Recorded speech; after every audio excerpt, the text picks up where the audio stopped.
देखे।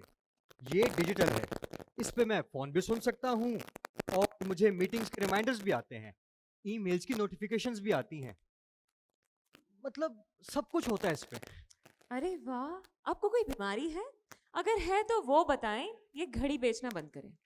हाँ, लेकिन मैं सोचता हूँ कि अगर इस पे ईमेल की नोटिफ़िकेशंस आ सकती हैं, इस पे इतना कुछ हो सकता है, तो ये मुझे मेरी दवाई की टाइमिंग क्यों नहीं बता सकता कि जब मुझे दवाई खानी है? या मुझे ये क्यों नहीं बताता कि जब मैं बीमार हूँ, तो डॉक्टर्स की रिकमेंडेशंस क्यों नहीं आ सकती इस पे? ये तो हमें सोचना चाहिए। लेकिन मैं तो डॉक्टर हूँ। ये बातें ना आप जाके टेक्नोलॉजी वालों से पूछें। चले जाएं। डॉक्टर साहब अरे वो बात तो जाएं। डॉक्टर साहब वो बात तो सुन ले मेरी।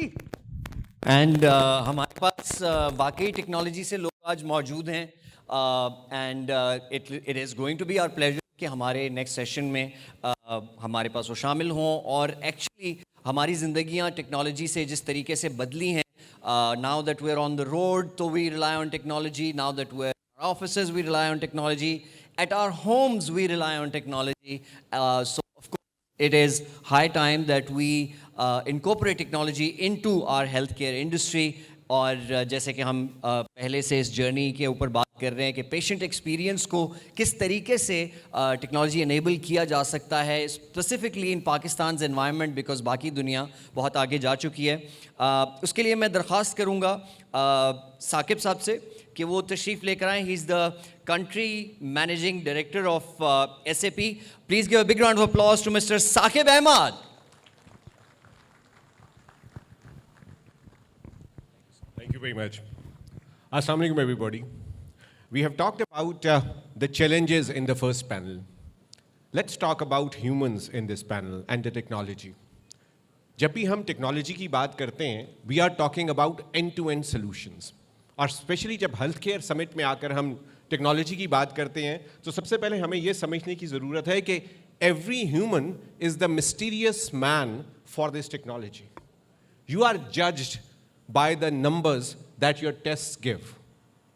You are just a product out over there, and the doctor or that experts can only judge you with the way that will tell you that these are the test results, these are the right set of information that describes you in the best possible way. And that's what technology is going to help you out over here. हम जब technology की बात करते हैं तो हम बात करते हैं डेटा एक जगह पर होना चाहिए। हम बात करते हैं कि किस तरह इस डेटे को राइट डॉक्टर के पास होना चाहिए, राइट डॉक्टर की चॉइस होनी चाहिए।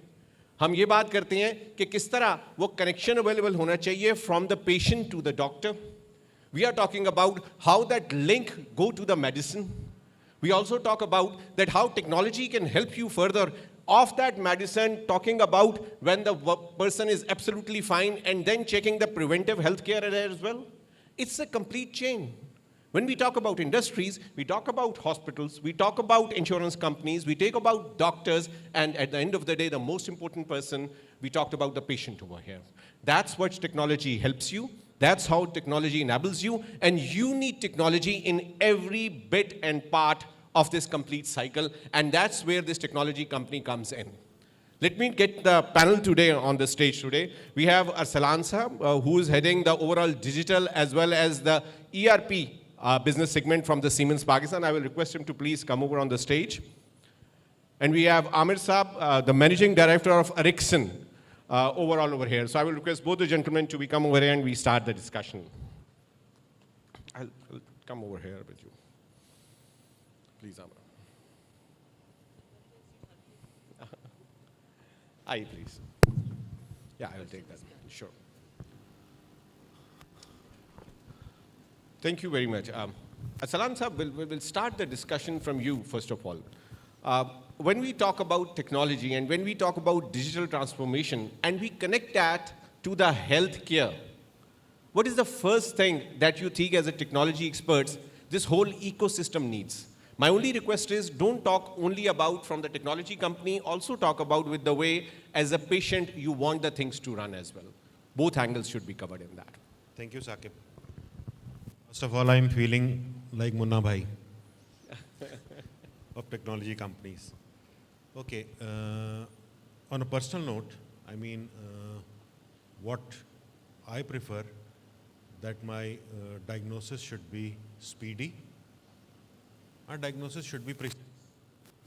I think this is the worry of every patient. When he or she falls ill, they would like to have precise and speedy diagnosis.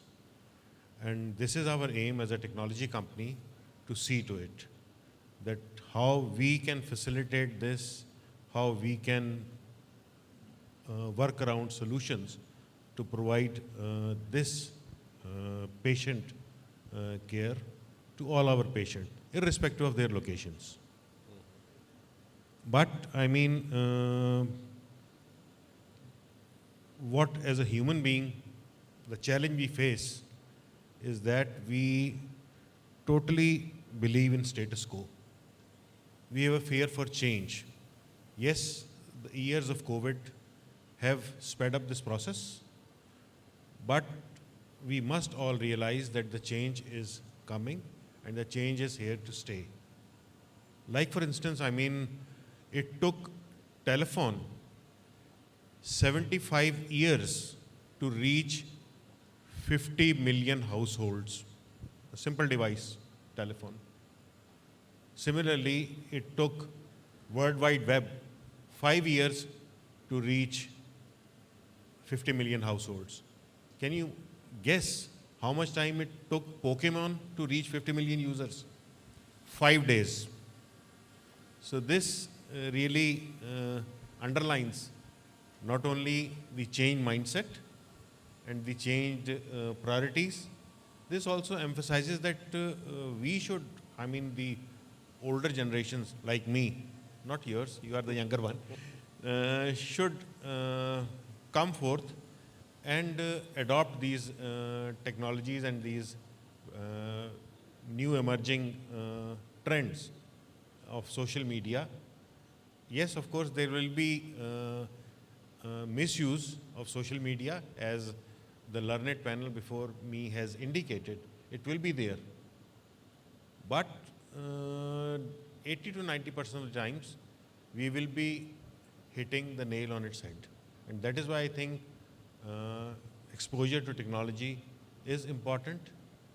And as a first step, what we can do is to introduce technology, and please correct me if I'm wrong, at the grassroots levels. And by grassroots levels, what I mean, at the medical universities, at places like AKUH, Dow Medical College, Sindh Medical College, King Edward Medical College. I don't know, please correct me if I'm wrong. There should be digitalization seminars. There should be digitalization days. So that is how important it is, and that is how we should go about it. Thank you very much, Aslan sir. Just for the esteemed people in the house, we have already on the Slido, the questions can be put in, and whatever you will put in, I will also going to ask the panelists as well. So you can always put in over there. Aslan sir mentioned a very important point, change management. You know, one of the things that is a challenge for technology, it's not the software itself, it's the people. Because it's very difficult to change the people, to make them accept that yes, they can be wrong as well. And also due to the fact that with time, they need to adopt themselves to these new technologies to help the people around us as well. The most important step is the change management that is required overall in the health ecosystem as well. Amir, coming to you. You are leading, mashallah, one of the top telco companies in Pakistan, and it's very good to have you on a health summit. Because I know that the telco companies are usually considered to be only connected with the digital or IT transformation firms. How do you feel that the connectivity is important for the health sector of Pakistan, and what role the telco and IT company can provide in helping this sector in that regard? So first of all, it actually feels great to be part of this panel and part of this event as well. Now, if we look at connectivity, first and foremost, Saqib Saab, connectivity is today provided by all mobile operators. And it's very much accessible and in our lives, right? So we have it in our pockets, we have it in our bedrooms, we have it in our dining rooms as well. But one of the surveys that we have done within Ericsson is actually highlights that we reached out to the healthcare experts and we asked a question, who do you think is the right operator or the player to provide this connectivity connection? And the conclusion was it is mobile operators. And even the healthcare experts rated them on top of app developers or even insurance companies. And it was a staggering number of 80% who said the mobile operators have a role to play here. Now, the reason for that is actually twofold. First and foremost, the connection is already there. And when you have the connection linked with that, you have all the data and the information about the person. You talked about a transformation journey which needs to happen. And the beauty with telco industry is we don't treat people with a problem, or we don't term a person with a problem. We call them consumers. And I think the leap of faith that the health industry needs to take is we need to move away from patient to a consumer approach. And that is where mobile operators can actually come in as well, and they need to coin this term. Another thing where mobile operators can actually come in and play a pivotal role in is taking the custodianship of the subscriber or the patient or the consumer data. Today it exists in silos. All the hospitals have it. But the question is, why can't the hospitals become the data centers? And why can't they be connected to each other so whenever a patient walks in, the data is already there? And who better to have it than mobile operators, because they have been dealing with this data for a long while. The last thing which I would say is also providing the virtual reality capabilities. So there was a lot of information and discussion in the previous panel about the physical touch and the importance of physical touch of the patient and the doctor. Now the technology globally exists which actually provide this, but through remote connection as well. So you have gloves which are available which can actually be worn in a remote clinic and by the doctor as well. And the doctor can actually feel that experience and the patient can feel that experience as well. So in my view, I think it is mobile operators who can actually play this role. And we have this ecosystem which is developing in Pakistan now with advent of a lot of startups. The need is there for people like this, for mobile operators and startups to come at one platform and to start talking about it and developing some of the applications. Amar, you raised a very important point in terms of taking the patient to the consumer side of the things. And I think this is important to understand this connection over here. The technology is being used very heavily. If you see today, in the cricket, we are talking about the 50-degree angle that we are talking about. And there are tools to get it right at that very point. The example that Amir gave already in terms of the gloves, these technologies can revolutionize and already revolutionizing. The important part is how the complete ecosystem can be connected together on that front. Sanan Sahab, I have some very interesting questions on there, and one of them is, because you touched a little bit on the data side, they are saying just like we have one link in the bank, why don't we have that one link of all the patients or the people in Pakistan have that database in one place, so every doctor, every hospital, as and when required, can touch the person. And the most important question that comes is how far this data can be secured, because it's a very personal information there as well. How do you think, is this possible in the current Pakistan ecosystem that we talk today? Everything is possible. I mean, as Dr. Tasneem in the previous panel emphasized the need for the challenge of managing data, the good points and bad points, but data is something which you cannot avoid. Data, as Angela Merkel said, is going to be the most important commodity of the future. Allow me one more quote. Michael Dell said that the next $1 trillion will be made from data. So considering the significance and importance of data, I mean, yes, I believe there are certain things which should remain between doctor and patient, and those parts of data are private and personal. But majority of the data, I mean, I walk into a AKUH lab anywhere and I just tell them my MR number, that this is my MR number. I mean, this is the very basic example.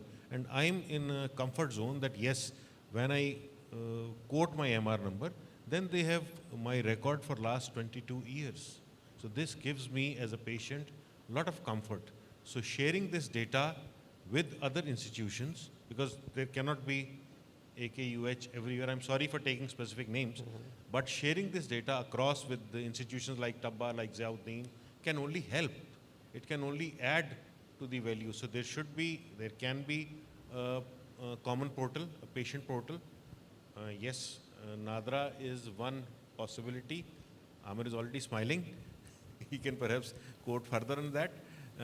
But we need to move towards this direction where we have medical data available as easily as our demographic data. Aslan Sahab, you point that the important thing for the software or technology is the regulation also. You know, software can do anything, and it is possible to modernize all the software and get the connectivity. Where we lack over here is the regulation. How we can put this as one place at one data center, how it can be utilized, these are regulations, and that's what we require from the specific industry. We are working with the banking industry, and State Bank regulates these regulations. We are talking about the telco industry, and the PTA regulates these whole things. And then we as technology enablers comes in and help the industry to achieve the end results. And that's what is required on this one. So one of the questions that I will put overall to the whole team sitting over here as well, how we can regulate this data within the health ecosystem and how we can utilize it in the best possible way.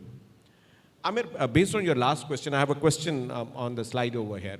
They are saying, yes, we are talking about technology, we are talking about connectivity, but we are sitting in the top city of Pakistan and the connectivity is very easy over here.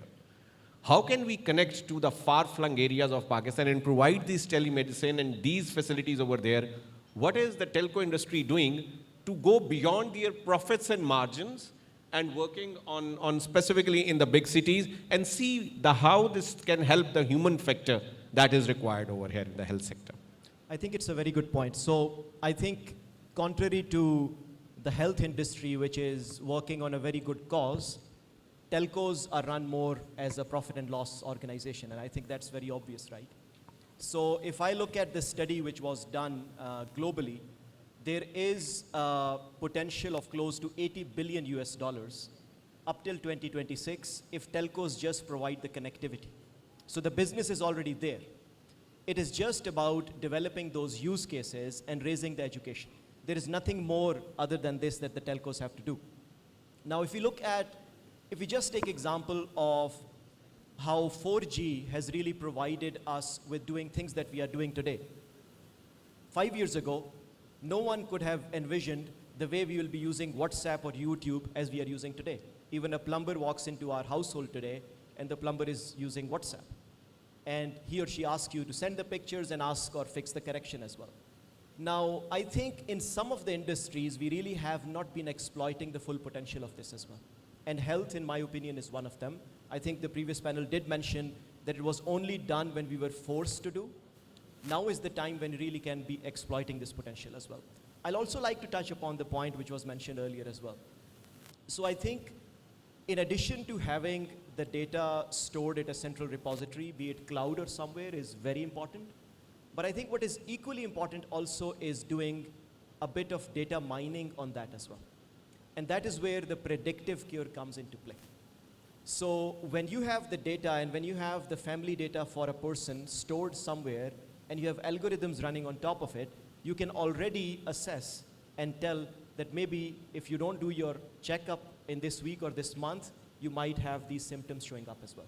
And I think that is the beauty with storing the data centrally and having some regulation around it as well. Thank you very much, Amir. And as rightly pointed out, data is the next key. Now, how many data scientists are there in the health ecosystem who are going to check on this data and provide the preventive maintenance over here?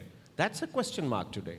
We are not talking about preventive cure over here. Giving the example that Amir gave, in the telco industry, we provide softwares and we provide the telco operators that if you don't check this system now, it is most probable with the 80% accuracy that this system will be down in the next 15 days. When we can do this for the machine, trust me, we can do it for the humans as well. It's more about putting all the data at the right place, and the connectivity can take us to the next level over there. Aslan Sahab, the team your topics was interesting because what you highlighted. And one of the questions that came in is about, again, privacy. How much trust we can give to the technology partners that they will not sell the data for their own use and the customer privacy will be remaining over there? Because I think at least 4 or 5 questions on my Slido is about privacy of the data over here. So I just want to touch that point with you. Please allow me one crude example. If we can trust all the financial institutions with our bank accounts, and they can in turn trust the technology companies like SAP and other ERP providers to have complete access to all the financial information, then I think for healthcare, we should be proactive and actually allow them to have access to this data. So this is very, very important, not only for us, but as Amir has said, this will provide us a chance to do predictive analysis of what can happen, God forbid.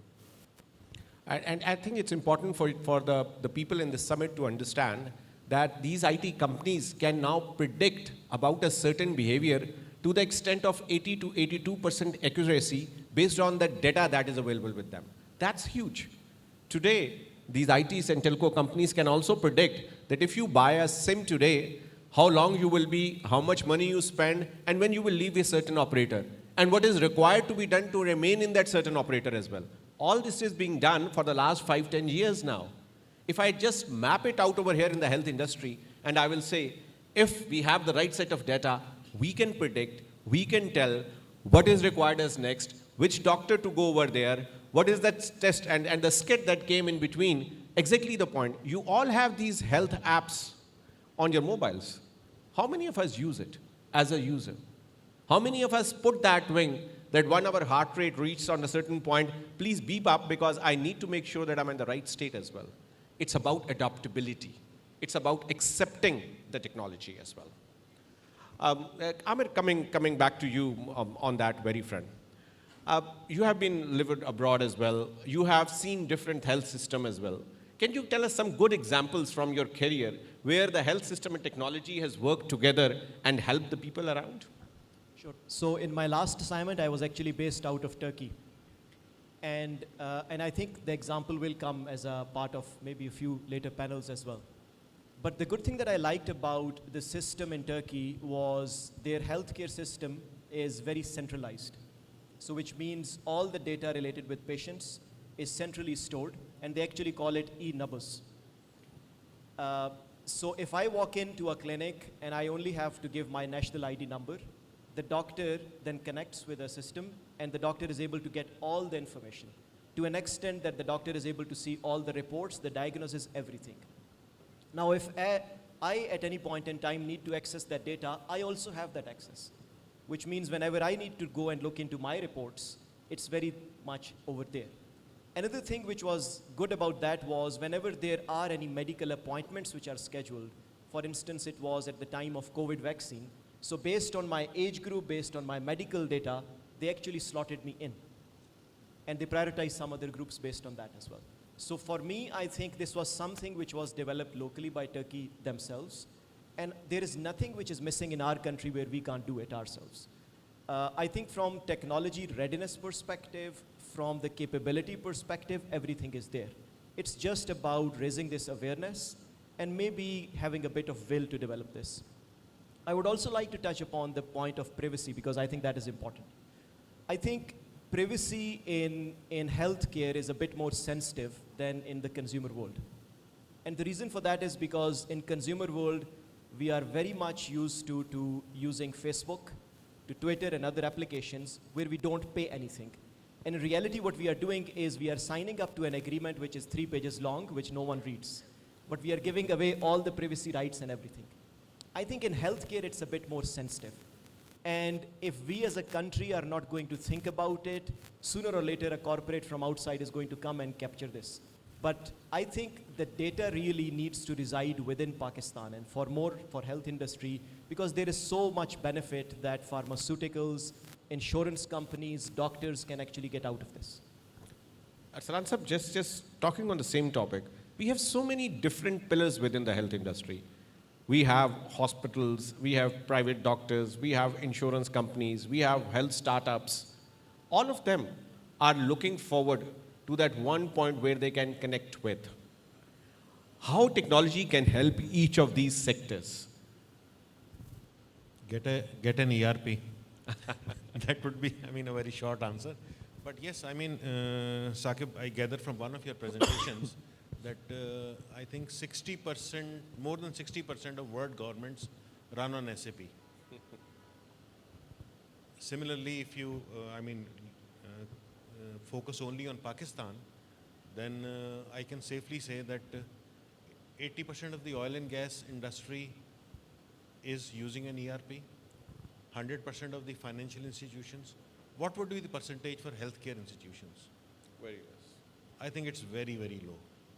So this is the first answer, that they need to look into the possibility and spend actually on technology, which is much more than telemedicine. Having an ERP, having a centrally intelligent system to look after all your enterprise needs and then linking up with all the stakeholders, I mean, that is the answer and that is the key in the long term. I think it's a very fair point and it needs to be understood. Any system needs an ERP system to get connected with. It can be of any company. It's not necessarily, depending on your finances, it can start from a local company and go to a global company. That's not the point where you get it. The important point is that it's very important to get it connected in the system so that that data can start it storing and you can get connected to all possible ways over here. The insurance companies need the data to know, and if you get an insurance company, they would like to hear about what are the basic issues that you have on health, how many age groups are there or not, and based on those things, they keep on updating the insurance data or the cost of your insurance over here. If you go to the hospitals, they also need the same. The current issue that we are facing is about having standardization of the data at one place, and that is the key over here. Mashallah, we all are having the international exposure. We exactly know how in the welfare states these things work. It's just important how to connect them over here. I'm just moving on to the next question that is coming over here as well. That is more about how the technology can, you mentioned on the change management side. And one of the crude question, and I will put it over here, is that majority of the doctors are of the age of 30 or 35-year experience. They have their own life experience to share, and it's very difficult to change them. And they are not ready to adopt to the technology so fast. Yes, they talk about it, but their adaptability as compared to the young ones is difficult, but they carry the most experienced data. How to handle this change management, which is a big hindrance in the technology to develop? So I think the key to some of the points actually lie with the doctors, because that is the solution that we need to provide, right? So if I heard correctly in the previous panel, it was mentioned that the thing that they least enjoy is typing in. And that, for me, as a computer engineer and someone who likes to develop solutions, is an opportunity. And those are the kind of dialogues that needs to happen between the software companies, between the operators. And the reason I said that the biggest opportunity lies for mobile operators is because of this, because they have solved this problem before. Now, why is it that the same our dear elderly people or the experienced people are able to use applications and devices for all other spheres of life, but when it comes to health, we feel it is not so developed? And I think the reason is because maybe we have not paid that much attention, so this is a good start for it. On top of that, the dialogue needs to happen between the developer community and the doctors, and to address those problems right away. Once that is done, it will be solved. Now, one example I'll give you, and I'll take a totally different angle over here, which is farmers. Doctors are very well educated. Farmers, I don't think so are. But how is it that farmers in Pakistan have started using the technology to the maximum level? It is because the startups have taken an approach where they went and sat with them and found solutions. And I think that is how it has to happen with the health industry as well. I think Amir raised a very important point. Technology can work on their own path, and they have many industries to help, and they will do that one. It's the industry who needs to get connected and tell the technology what they want. We have talked about different examples how this technology companies are giving the help to the different technology and industries over here. But the important factor is that where you guys come up and say, I need it in this way, and that's why I need it. And that's where the technology companies can help you in adopting to that one. And please remember, what is working in US or Canada, it's not necessarily 100% can be adopted in Pakistan as well. Pakistan society has their own requirement, own culture, own way of working, and the technology needs to adopt that thing as well. So we need to understand how this connectivity is very important, where the technology comes from you. Guys, help us and tell us how to take it forward. Aslan, I'm coming to the last questions, and last question towards you. And I will push the bar a little bit high over here and say, what you want the health industry to change, what you don't like about them, what you think if they change, the technology companies can help them achieve the results better. Let's be open about it, not diplomatic, and say, guys, this help that is required from your side. The first Difficult thing, one. I mean, I hope your doctors are not sitting in this hall. no, I mean, the healthcare professionals, if I see the mix of audience here, missing, first of all, diversity. I mean, Ali, please don't mind, but I would have invited at least 50 students from Karachi's all medical institutes here. We should have had a better mix of diverse age groups, diverse experience in this audience. This is exactly what ails or bothers me, that our healthcare industry is in hand of very, very senior people, and young doctors take a much tougher route way up than, like, for say, a young engineer. I was talking to one, I won't take the name, very, very well established and senior doctor of Karachi who was establishing his own medical facility, and we were talking about an ER. And his desire was like the person who went to a sweet shop vendor and said, यार 1 kilo Laddu लो, 1 kilo gulab jamun लो, 1 kilo barfi लो, 1 kilo balushahi लो, इन सबको घोट दो और इसमें से 1 पाव मुझे दे दो. तो these were, I mean, you need to spend, you need to diversify, and you need to, I mean, more aware. There need not be another pandemic to force us to adopt change. We should be more proactive. We should be, more open to change. We should not be like the jailer of film Sholay, जो कभी तब्दील नहीं हुआ. I think Aslan साहब put it in clear words. अगर ये pandemic ना आया होता तो क्या हम इस तरह टेक्नोलॉजी को अडॉप्ट कर रहे होते जिस तरह हमने गुज़श्ता 2 सालों में किया? शायद इसका जवाब है इस तरह नहीं कर रहे होते. Because we were okay with the ways and means that we were using. The pandemic came in and they forced us to use the technology in a different way where we were not easy about it. And that's the change that we are talking about. How many people in this room are under the age of 25? Here you go. Not a single hand. How many people are under the age of 30 in this room today? I see 6 or 7 hands. That's the point that he is making, is we need the young generation which is more adopted to the technology, make them part of the ecosystem and see how fast we can adapt on this one. That's what the technology guys are asking the health guys to help us to make that change on a faster pace over there. Everybody has a speed to change, and that's where we are talking about, because this younger generation is going much faster, and that can help to make that change in the health industry as well. Amir, over to you. Let me say the same question. So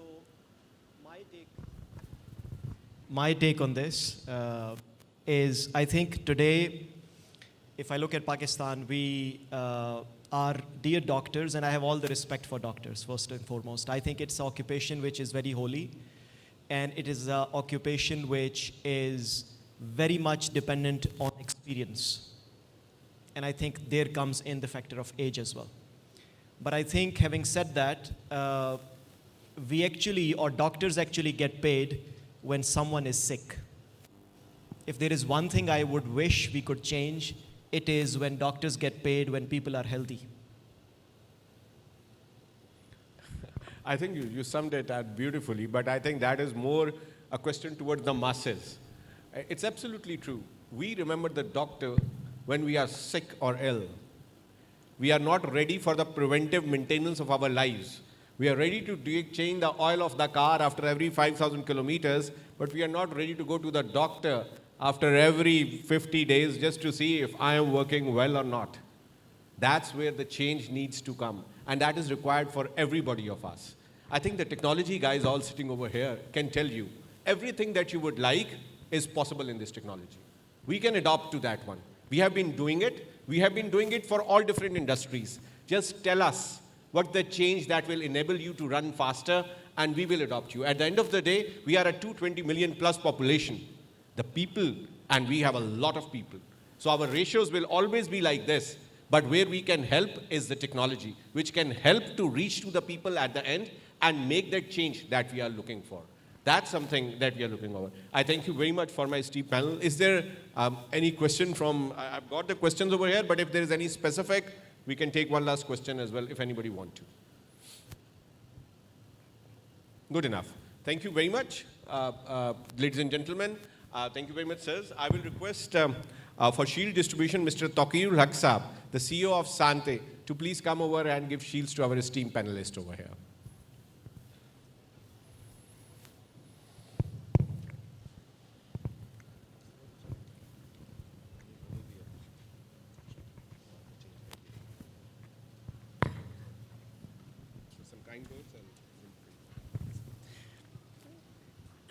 It was very interactive session, and you were able to get so much information, and thanks for your, experience sharing with all of us. Thank you.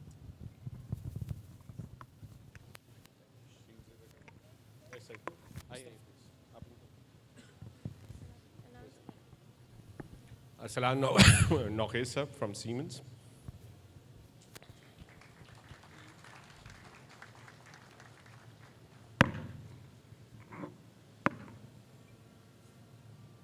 Amir Saab for Ericsson.